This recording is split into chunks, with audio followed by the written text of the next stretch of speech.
and welcome to Dialogue. China-EU relations play a crucial role in the global business landscape as they together account for over one-third of the world's GDP. Despite the ups and downs in bilateral relations in 2024, discussions are going on to secure a better balance between competition and cooperation. How should China and the EU better manage their increasingly complex ties? And what's the prospect of China's economy following the recent stimulus package? And what should the future of globalization look like? Join us for discussion today from Beijing. I'm Xu Qianduo.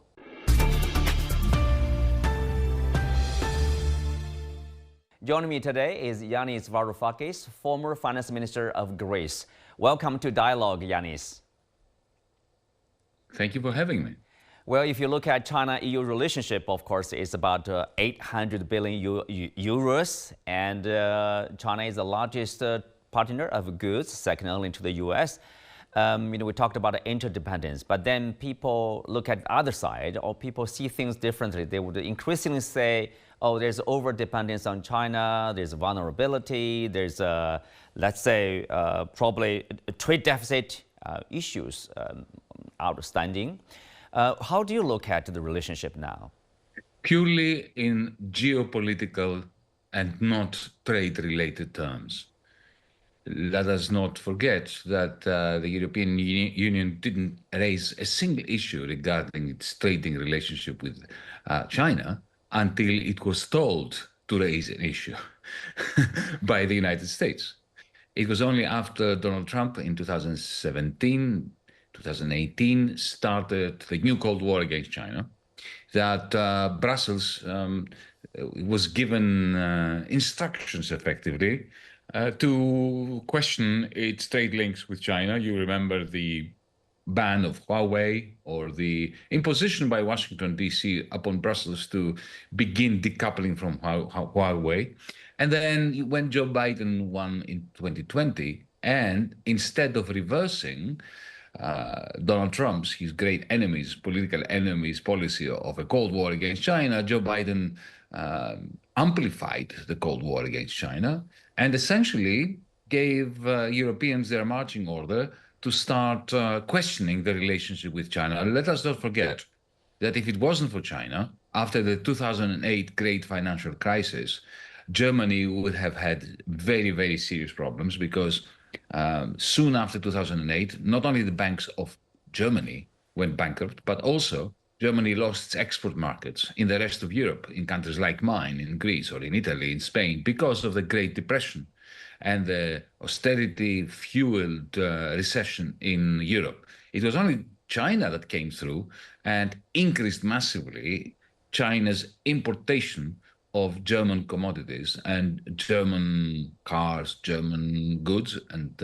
services that Germany that allowed Germany to stabilize. So, in short, all those issues that are being brought out now about over the reliance on China, on the question of a trade surplus that China has vis-a-vis the European Union, those are all made up explanations for the fact that politically, Europe is utterly dependent on the United States, and the United States decided to tell Europe to slow down, if not to damage its trading relationship with China. You did write a piece in late 2023, basically pointing out that the EU needs China much more than China needs the US, but it's restrained by the US in its relationship with China. And now, of course, we have a new government upcoming in Washington, Donald Trump's second term. Are we seeing more possible restraint on EU's relationship with China? Or, how will this Trump's new presidency affect China-EU relationship? From the perspective of Donald Trump, the European Union is just as much of a threat in his mind, whether he's right or not. I'm not commenting on that. But from Donald Trump's perspective, the European Union is a clear and present danger to the United States as much as China is. Indeed, during the election campaign, Donald Trump went so far as to describe the European Union as a mini China, in other words, as a mini version of the Chinese threat to the United States. But then immediately, in the same sentence, he hastened to add, well, not so mini after all. What that means is that it is clear that while advocating huge tariffs to be slapped onto Chinese imports into the United States, at the same time, he's talking about anything between 10 and 20% of tariffs being slapped on European trade, on European exports to the United States. So the question, of course, is, and everybody's discussing this, and I'm not going to speculate on what exactly is going to happen. I'm just stating it for the benefit of our audience. The discussion is whether he really wants to impede international trade to that extent, or whether he's escalating by threatening tariffs of up to 100% for Chinese goods and 20% for European goods in order to strike two separate deals, one with China and one with the European Union. Let's continue with the China-EU relationship here. And we do have, for example, specific issues. One of them, of course, is a tariff on the Chinese EVs and possible Chinese countermeasures, trade tensions. People are talking about that. I mean, how serious is the issue here? Well, it is very serious for Europe because we have been here in Europe, we've been proclaiming the need for the green transition, which when it comes to road transport, that means electric vehicles. But we're not capable of building them in sufficient quantities and at sufficiently low prices. Why? Because Europe has failed to invest generally, not just on electric vehicles. Over the last 15 years. Over the last 15 years, we've had the lowest level of investment in the history of Europe since, the beginning of capitalism 200 years ago.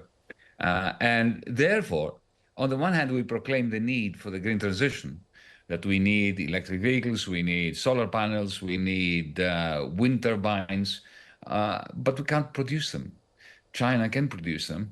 And yet, under the command of Washington, D.C., of the United States, you have Brussels actively imposing tariffs and trying to reduce the amount of importation of these green technologies, which we can't manufacture ourselves in Europe, which China can manufacture, which we need, and now the United States are not allowing us to import. So it is, I would call it a tragedy, except that, as a Greek, I won't abuse this term because tragedy is far more important than what we are doing here, which is just an act of idiocy, really. Mm-hmm. Let's have a short break. We'll be back right after this.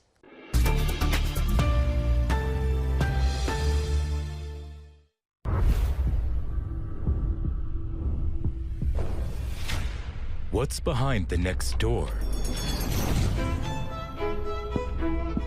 What motivates us to find the truth?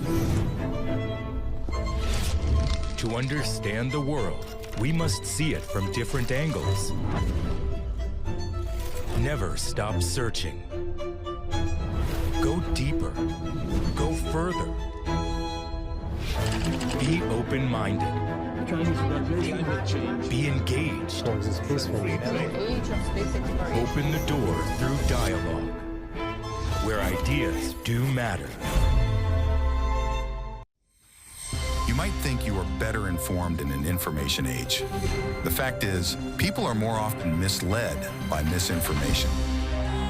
You might think every voice is heard in a digital world. The fact is, many nations and peoples are still underrepresented. And data poverty shuts out many. We at CGTN are committed to transcending the information gap and the digital divide. CGTN, bridging nations and civilizations. CGTN, see the difference.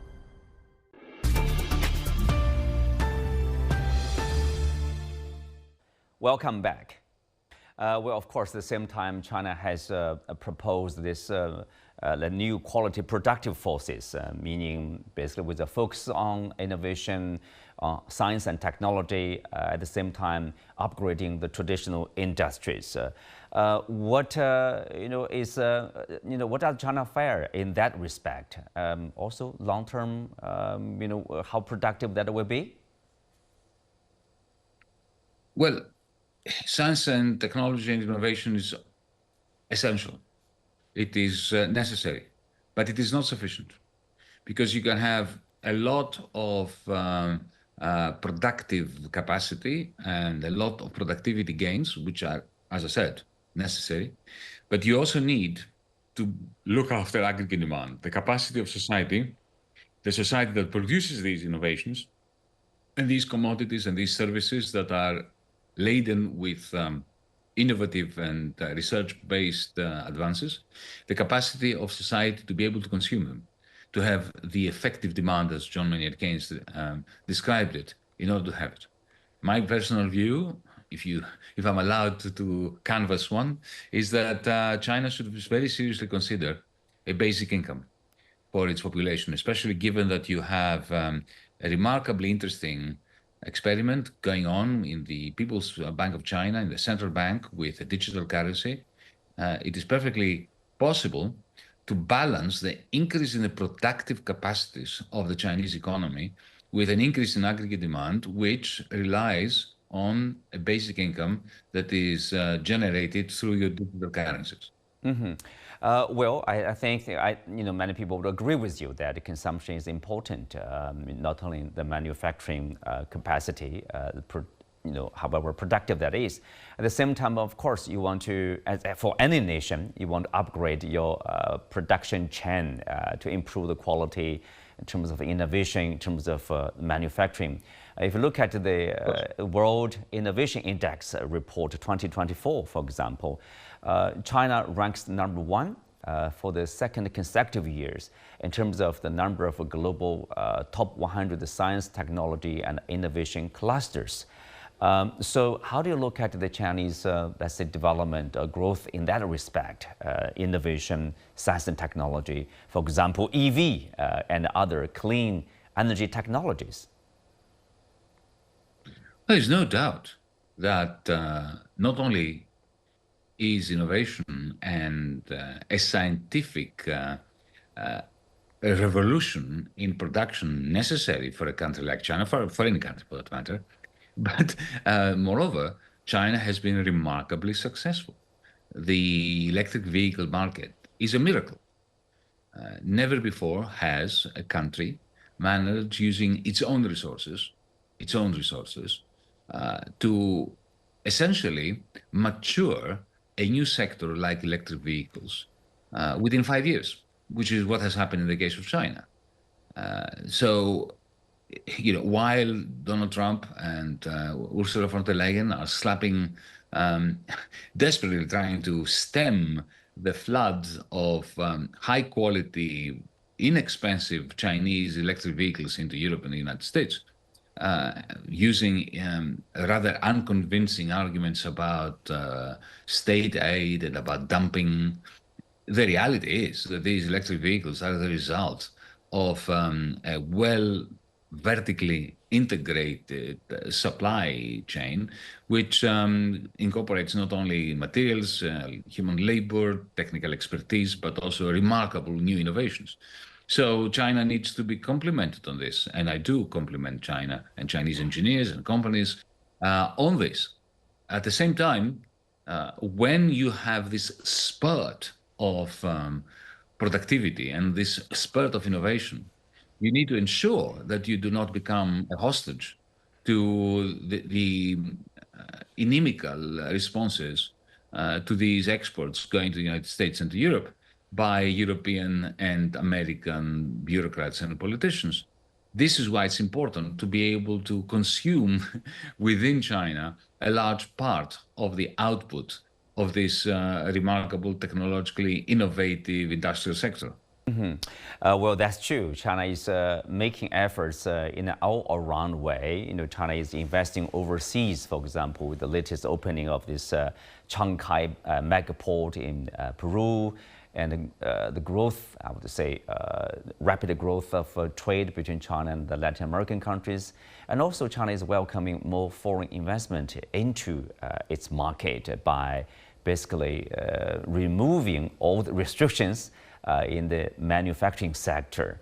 I mean, as I said, this is meaningful because not only for China, but also for the world, given this influence.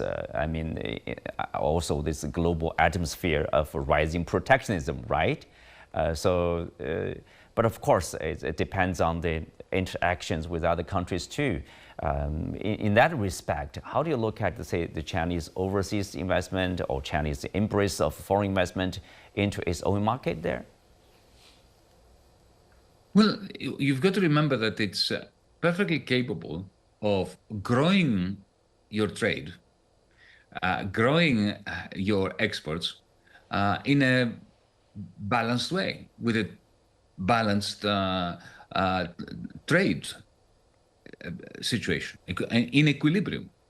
Ideally for China, you would want to build ports in places like Peru, to construct factories for electric vehicles and other advanced commodities in Europe, in Africa, and so on, while at the same time increasing your importation, not only of foreign capital, but also of foreign goods. So ideally, China should be aiming at a balanced balance of payments between itself and especially the global south. Because let's face it, if you have net exports in relation, let's say, to India or to Argentina or to Brazil, then you have a problem with your currency, because it means that you will be importing also those foreign currencies, if you want to decouple from the dollar. And then the question is, what do you do with those currencies once you accumulate them within China?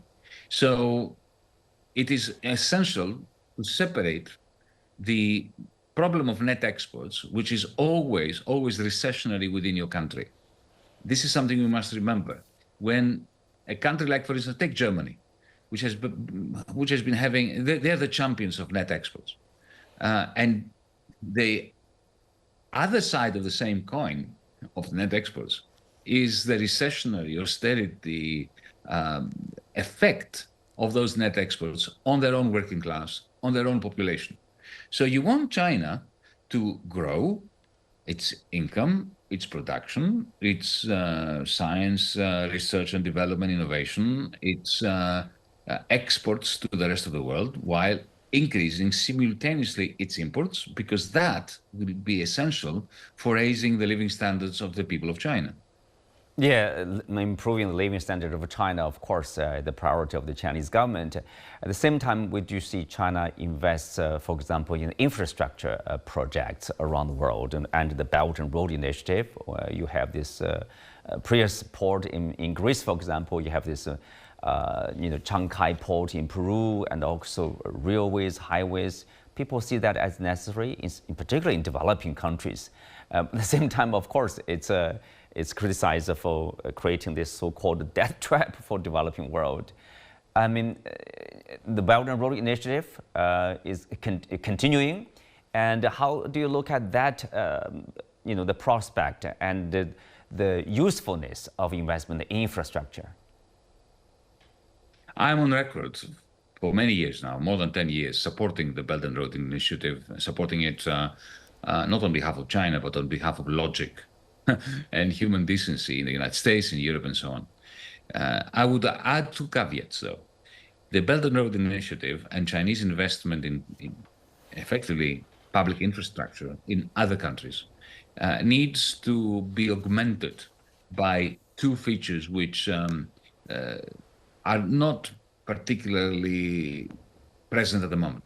One is, you mentioned debt.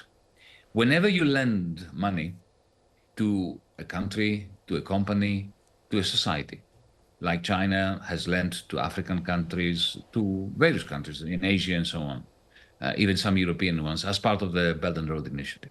You must already have designed within that contract, that loan agreement, a mechanism for restructuring the debt, because debts always need to be restructured.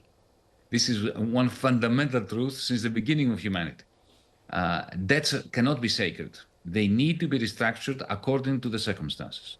If the returns to a capital project, whether it's a bridge or an electricity system or a port, when the returns fall below the projected returns, then there needs to be a debt restructure. Otherwise, the debtor enters a debtor's prison. And this is the criticism that China must overcome, especially in view of the fact that Western imperialism has always destroyed countries through indebting them. From the 19th century onwards, and today this is a process which is overseen by the International Monetary Fund, debt has been used in order to imprison in a debt prison various peoples and populations. Look at what happened to my country, look what happened to Argentina, and so on and so forth. You do not want China to acquire the image of a country that's simply repeating this. I don't believe China is repeating this, but it is important to demonstrate that it is not by including clauses for debt restructuring. And for instance, let me give you an example of GDP indexed repayments. So imagine a project where Chinese capital is funding it, and imagine that the repayments are pro rata in proportion to the returns from that project. Then there will be absolutely no grounds on accusing China of using debt in order to manipulate countries. That's the one thing that is missing and should be added to the Belt and Road Initiative. The second thing, it should be an engagement with the local population. Because when Chinese companies move into, like the port of Piraeus or in Ethiopia, the local population, you have to understand, is deprived. These are places where there has been a lot of social discontent. So even if the Chinese company does its job brilliantly, it creates a wall, behind that wall, it builds what it's meant to build, the infrastructure, and keeps it to itself.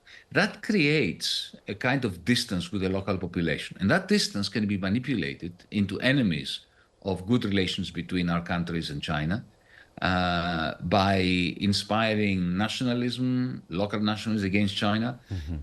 So, good local engagement with the working class of the areas where Belt and Road initiatives are being built. That's my recommendation. Yeah, I mean, wonderful advice, I guess. Of course, there's good intention, there's the investment in infrastructure, those infrastructure embraced by the governments, by the people, but still there's a need to improve in terms of consideration, in terms of how to probably help operate such project, a long-term point of view, and also engage the locals for the Chinese companies there.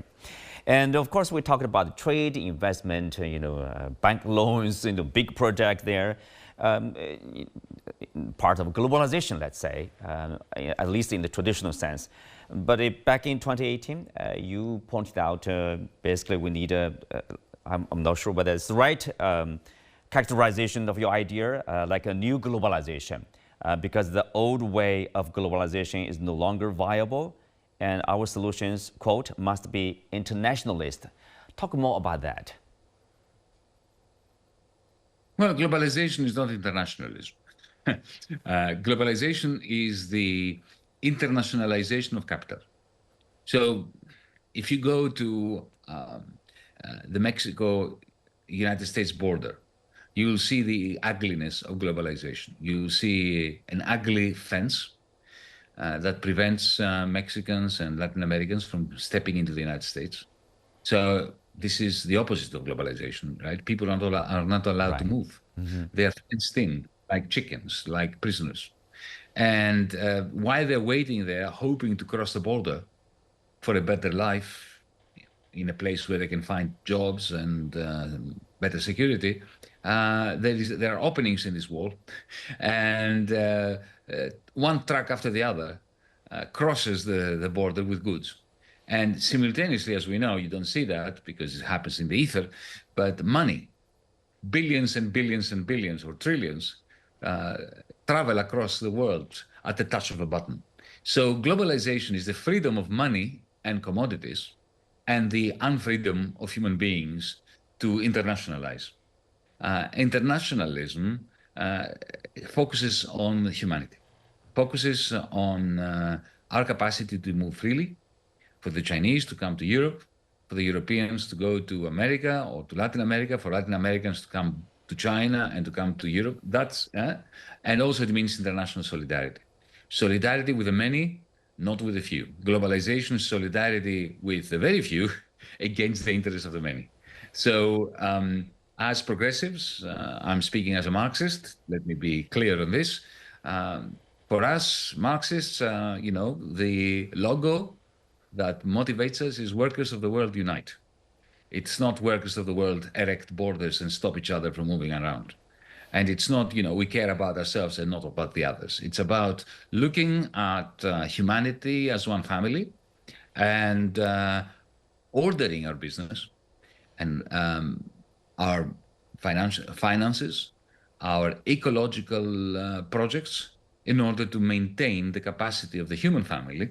Speak of breaking down the barriers, where China has policy of unilateral visa-free treatment for many countries, including many European countries. That's, let's say, bring people together easier. Well, absolutely. And you know what? You may not like what I'm going to say, but I think China should introduce a permanent mechanism for importing migrants into China. Countries that have a demographic problem should open our borders, and that includes my country, Greece, to foreigners. Because our cultures, the Chinese culture, the Greek culture, are extremely powerful cultures. So you should never fear that foreigners will come in and dilute your culture. The opposite is going to happen. The people who come to China to settle and to work and to be productive and be good citizens will become the best Chinese of the future. In the same way here in Greece, over the last 2 millennia at least, the best Greeks ended up to be the ones who came from other lands to settle here. Well, that's also the idea discussed by the Chinese intellectuals. We will see what will happen. Thank you, Yanis. With that, we come to the end of today's discussion with Mr. Yanis Varoufakis. You can also watch us on the CGTN app on YouTube. I'm Xu Qinduo. Thanks for being with us. See you next time.